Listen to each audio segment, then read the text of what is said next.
when Britt and I started talking about the artwork and the song "Holding All the Roses," and then we decided that would be the title. And I said, well, that song is about the underdog, really. That always feels good, to root for the underdog. But I said it's the unlikely victor in the story, not hero, but somebody who slips through and wins somehow. And so I had this idea. I was like, well, we need a picture of a mule on a racetrack, maybe with cars going by him, so maybe they're blurry, and he's got the victory sash on his chest and the wreath of roses and a crown or whatever would signify that he won.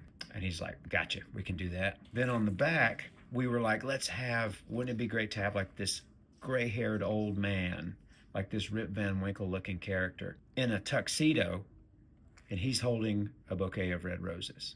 But he's looking at the camera, and I want it to be really haggard and up close, and he looks just completely despondent, like this means nothing. What I won actually means nothing. So there's a lot going on. So Britt's like, we can do this. This is great. He's like, who do we know that has a mule? I'm like, I don't really know anymore. He just happened to be on a trip to New Orleans, and he saw those mules that pull the carts, the buggies around the city.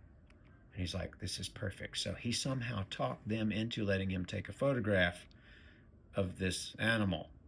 Evan Bartleson, our friend and merchandise manager and photographer, he came to town and took the photograph. And they put a top hat on him, and the mule was not harmed in any way.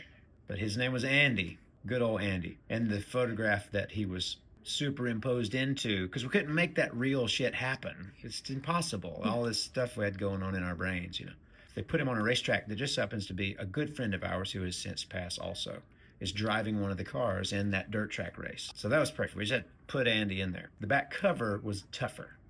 But Britt said, I know the guys. I know the grizzled, bearded guys. They are actually homeless guys. They're in Little Five Points. I can't remember their names. If Britt were here, he could tell you their names. God rest his soul.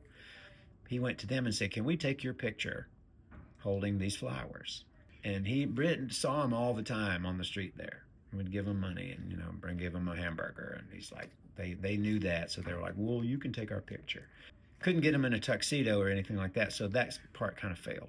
So they're standing there holding these flowers, and it was summertime, so they had like muscle shirts on, and one of them was like, hey, do we get any royalties from this shit? They were like, no, unfortunately not. So looking back on that now, when I look at the back cover of it, it doesn't have the look that I was thinking of, but it is so random and odd, and I think, okay,